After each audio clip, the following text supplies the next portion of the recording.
cinema matinee. I ain't got $7.50 to pay. Everybody now. Transporter 3, transporting the same old bullshit as he did in the last two movies. Los Transportes Tres. God damn, man. I mean, look, if you saw the first movie, you've seen this movie. Well, kind of. The thing is this movie is the inverse of the first movie. They kind of they took the main plot of the first movie and they changed it around a bit. So it's more of the same, but it's got a different feel to it. Wait, what? Yeah, because well, you know what I saw? I saw him get a call from a client that's going to screw him over.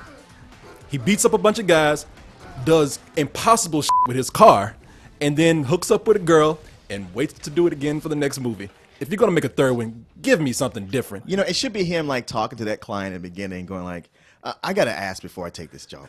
Are you going to screw me over? Exactly. In this particular There's movie, a 10% discount if you don't screw me over. Again, we have Jason Statham As Frank Martin. As Frank Martin, who is the driver. His rule is to just take the job, ask no questions, transport whatever people want. This time he's transporting this girl who is the kidnapped daughter of the head of the Environmental Protection Agency for the Ukraine. This time, however, Frank gets screwed over by a client who straps a bomb onto Frank's wrist that will explode if he goes 75 feet beyond the car. Look, I know you criticize me for like looking at things too logical, but Frank Martin walks into the room with a bunch of big guys and they do something to him. He's like, guys, you don't want to do that. You don't want to do this.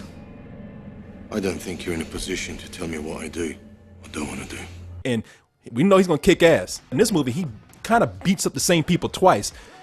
I would think that after that, you would send your henchmen out with guns. or if you don't want to kill them, at least get a taser. But no, everybody has to prove how good they are at kung fu, and then they end up getting their asses whooped. I'm not in love with this movie at all. I think it's a weaker sequel, although it's better than the second one. The second one just said, the laws of physics, what are those? This movie throws all that out, and it gets back to the laws of physics that were in the first film. The chick in this movie, Natalia Rudakova, is she Russian girl? I don't know. She's like Charlie Brown's, the love of his life, the redheaded girl. The girl's got so many freckles. That's what I was going to say. She couldn't even fit them on her face. They like crawl down onto her lips. Girl is hot, but you on the big screen, she looks like Opie from the Andy Griffith Show because she's got so many freckles on her face.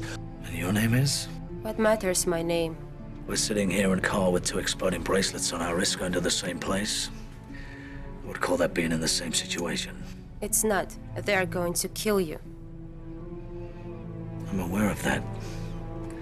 When her face is like 70 feet tall, I connected the dots and made a cat on her face watching that. Ginger to the max. The real problem with this movie is, while there's a lot of great action sequences in here, not a single one of the action sequences live up to the originality of the first film, and there aren't as many action sequences as the first film, which is what really got me. This one's just a little boring. Look, it's not that I totally hate this movie. I thought the villain in this movie was cool, who was played by this actor, Robert Knepper, who I thought he did very well. Coles and I always joking. It's one of those, your daddy says, come here movie. Your daddy's sitting there drunk late at night and he's like, boy, come up here and look at this movie. This is crazy.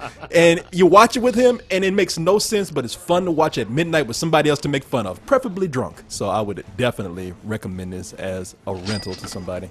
I think it's worth checking out. I give it a low matinee. I think if you like the original Transporter, it's worth paying matinee prices to go and sit down and watch this again. Look, physics is used very loosely in here. Yes. Because I want them to make a Transporter 4, and I want Frank Martin to get in the middle of a breakdancing group and breakdance with his car because he does. I mean, in this movie, anything with wheels, he's great at. So he hops on a tricycle. He gets on a little mini bike, and he's pretty much doing extreme sports on it. I'm like, who the is this guy? He's Frank Martin. I mean, That's who he is. all that was missing was him stopping and like pointing at the camera with a can of Mountain Dew, and I was like, might as well have done that at this point.